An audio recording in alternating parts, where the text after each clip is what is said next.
Alright, BCA 101. We just introduced information systems, and now we're going to take a look at a little more in depth. I already covered levels of management. We talked about a pyramid in which we have top level managers, middle level managers, first line supervisors, top, middle, first line supervisors, and then the workforce down below here, which really wouldn't be considered part of the level of management. You know, kind of a line drawn right there. Next, we're going to talk about levels of information, and we can draw that almost right next to this. So we can take and we can talk about strategic levels of information to make strategic plans, typically done by top level management. We need more summarized information. We don't need as much information. Tactical, we need more information like general reports and so forth. Typically done by middle level management, and I'm being sort of generic here, and they need more information to do their job. They need more. Transactional, done by first line supervisors, they need a lot of information. Okay? They need a lot of information. Their information is very detailed oriented. It includes all the information, or most of the information, and so forth. Whereas the information up here can be much more summarized. Here's an example. They need to know how many widgets were sold today. Or let's be even more specific. How many iPhones were sold today? Up here, they don't care about the specific iPhones.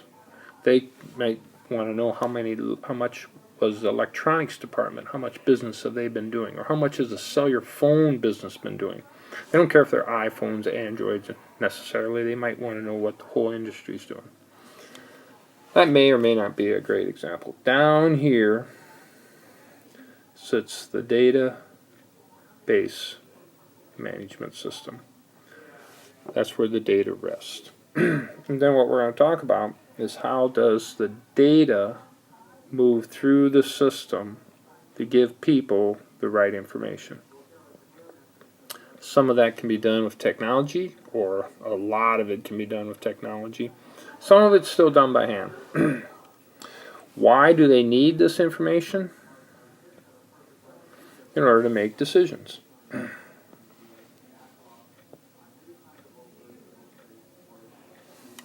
Needed to make decisions. They don't guess. Walmart doesn't just guess. You know, Walmart doesn't say, "Oh, let's just put a store in Clear Lake." Why don't they put a store in Clear Lake? Well, they have a store in Mason City. So the people up here, they're going to say, well, how do they decide whether to put a store in Clear Lake or Algona or wherever? They have lots of data that tells them how far apart their stores need to be. Okay. So that would be one strategic decision.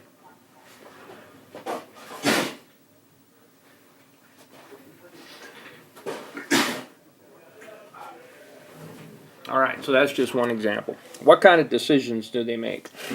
A structured decision is one that can typically be done by technology. For example, when an inventory gets down to a certain point, then they can order.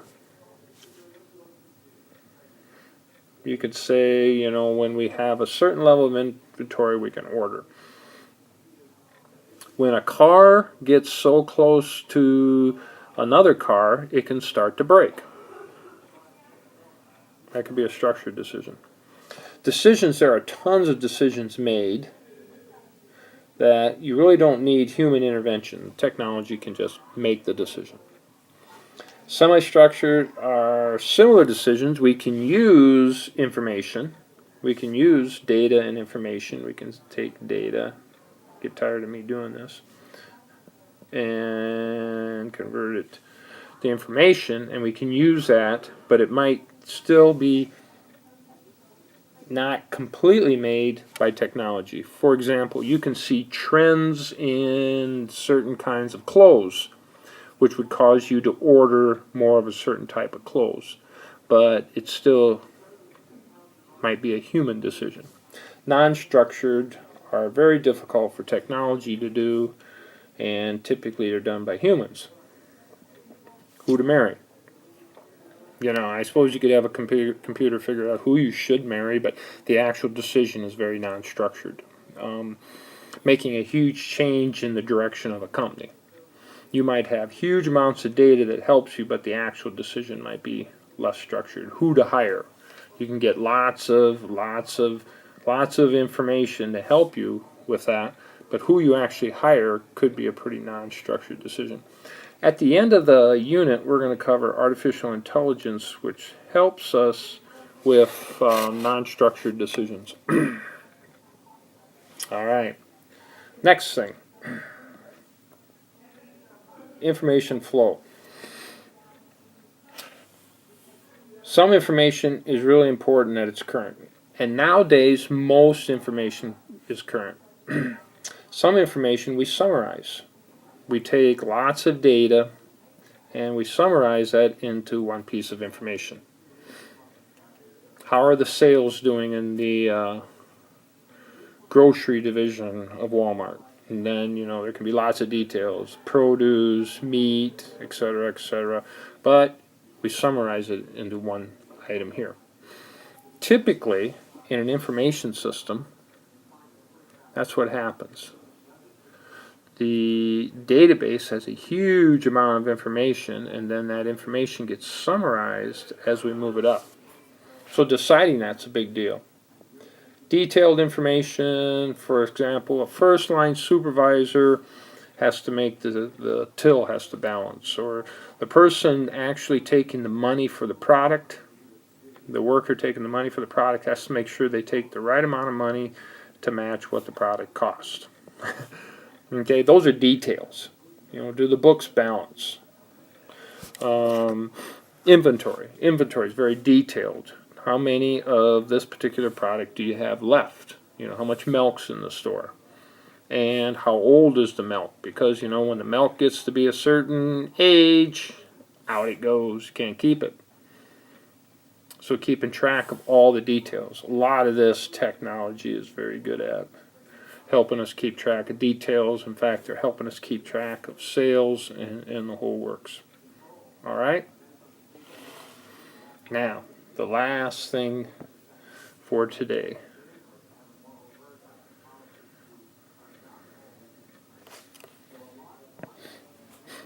Systems. We have transactions, and I'm going to draw this one upside down. Typically in a business we have lots of transactions, and they're dealing with that database. So a transaction, you register for a class at NIACC, some information is put in the database. You buy a carton of milk at Hy-Vee, the inventory is adjusted, and some of their financial records are adjusted. Those are all transactions. They build that huge database. Management. Information systems. That manages moving that information through the system. Decision support systems. That allow us to make decisions. Okay? Allows us to make decisions. It's software that allows managers to make decisions. Executive support systems, typically they work with a small amount of information in order to make strategic decisions. And there are many other systems that manage information. And the examples are very numerous. For example, just think of all the information that's managed in your automobile.